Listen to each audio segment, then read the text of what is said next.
बेटा आपका भाई इस लड़ाई में, इस काले कानून के खिलाफ आखिरी सांस तक खड़ा रहेगा।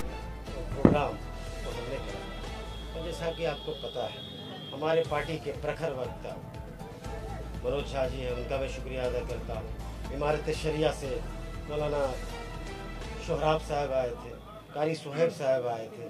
हम तो इस घर के हैं, इस जोकी के बच्चे हैं, बेटे हैं, भाई। हमने तो अपनी बात रखी, लेकिन जो लोग देश के संसद के अंदर आपकी आवाज़ को बुलंद कर रहे हैं, इतने तंजीमों के लोग यहाँ पे थे जो अपनी आवाज़ से लोगों को इस काले कानून के खिलाफ जो मुहिम चल रहा है, देश भर में जो विरोध है, उस अलग को जला के रखा है, उनको सुनने की आवश्यकता थी।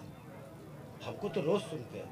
मैं तो बोला भी कि आपका आप ये प्रोग्राम के शुरू होने से पहले आपने सख्ती से आपने ऐलान किया था कि किसी भी तरह का कोई पॉलिटिकल बात यहाँ पर नहीं है। जाहिर सी बात है, हर समय तो हर वक्त सियासत लोग नहीं कर सकता है, लेकिन जिताने हराने की बात तो नहीं कर सकता है। ये जो लड़ाई है, चाहे हिंदू चाहे मुस्लिम, ये जो वक्फ को लेके काला कानून आया, इसके जद में सभी आएंगे। और ये लड़ाई हमारे मुस्तकबिल की है, आने वाली फ्यूचर की है। ये ज्यादा जरूरी मैं समझता हूँ। कुछ लोग ये कह रहे थे कि एक तरह से शक्ति प्रदर्शन है, तो हालांकि यहाँ पर पॉलिटिकल बात नहीं हुई। अब मैं आगे आपसे सवाल पूछना चाहूंगा, क्या आगे इसी तरह से आपका प्रदर्शन जारी रहेगा इस चीज को लेकर? जाहिर सी बात है, क्यों नहीं रहेगा? इससे पहले भी रहा है। हम लोग में पटना में जब धरना प्रदर्शन इमारत शरिया के द्वारा, वहाँ भी थे हम लोगों ने। हमारी पार्टी पटना में जब प्रेस कॉन्फ्रेंस की थी, वहाँ भी मैं मौजूद था। जब हमारे नेता आदरणीय तेजस्वी प्रसाद यादव जी ने कहा था, पत्रकार भाई ने सवाल किया था, सरकार बनती है तो आप क्या करेंगे इस कानून को लेके, उन्होंने कहा था कूड़ेदान में फाड़ के फेंक दें। याद है ना? तो आगे भी लड़ाई जारी रहेगा। और कौन सा शक्ति, किसका शक्ति, किस बात की शक्ति?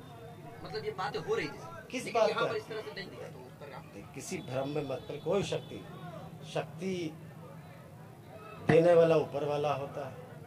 ऊपर वाला जो चाहेगा वो होगा। क्या लगता है कि मुसलमानों के हक में इस चीज का फैसला हो पाएगा? आपको फिर कह रहा हूँ, ये सबके हक की बात है, ये हमारे मुस्तकबिल की बात है। अभी आप मनोज झा जी ने क्या बोला था, वक्फ से कोई हॉस्पिटल बनता है, उसमें सिर्फ मुस्लिमों का इलाज होता है कि नहीं और भी लोगों का इलाज होता है? वक्फ के जमीन पे कोई स्कूल बना हुआ तो सिर्फ हम ही पढ़ रहे।